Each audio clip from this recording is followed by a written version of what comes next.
महानगरपालिकेचा contractor वराळे यांनी 2-3 दिवसापूर्वीच गोप्यस्फोट केला।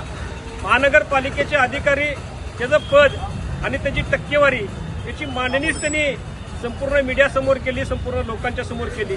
या निमित्तानं आम्हाला आयुक्त मॅडमना सांगायचं आहे, माननीय प्रशासकांना सांगायचं आहे, तुम्ही याच्यावर जी काही चौकशी समिती नेमलेली आहे याच्यावर आमचा पहिला आक्षेप असणार।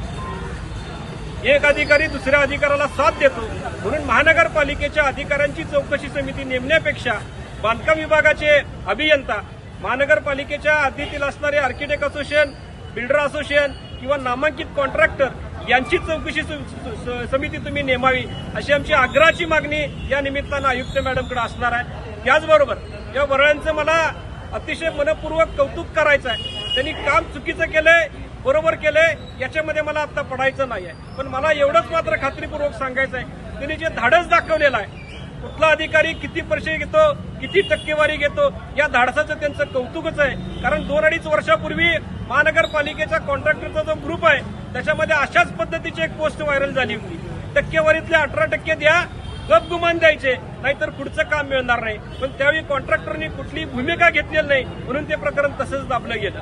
मला यापुढे सांगायचं आहे, महानगरपालिकेतले अधिकारी टक्केवारी घेतात म्हणून विकास कामाची जी काही दुर्दशा होते ती जर मोडून काढायची असेल तर आता झालेल्या प्रकरणावर प्रशासकाने अतिशय कारवाई, तातडीची कारवाई आणि कठोर कारवाई करायला पाहिजे अशी आमची प्रामुख्यानं मागणी आहे। आणि हीच मागणी घेऊन आज आम्ही हे प्रतिकात्मक आंदोलन या महानगरपालिकेच्या दारामध्ये करतोय। कोल्हापूरचा विकास साधायचा असेल, कोल्हापूरची डेव्हलपमेंट करायची असेल तर महापालिकेतली टक्केवारी बंद करायला पाहिजे अशा पद्धतीची आग्रहाची भूमिका घेऊन आम्ही आलोय। आणि जोपर्यंत ही टक्केवारी बंद होणार नाही आमचं आंदोलन असंच चालू होईल। जय हिंद।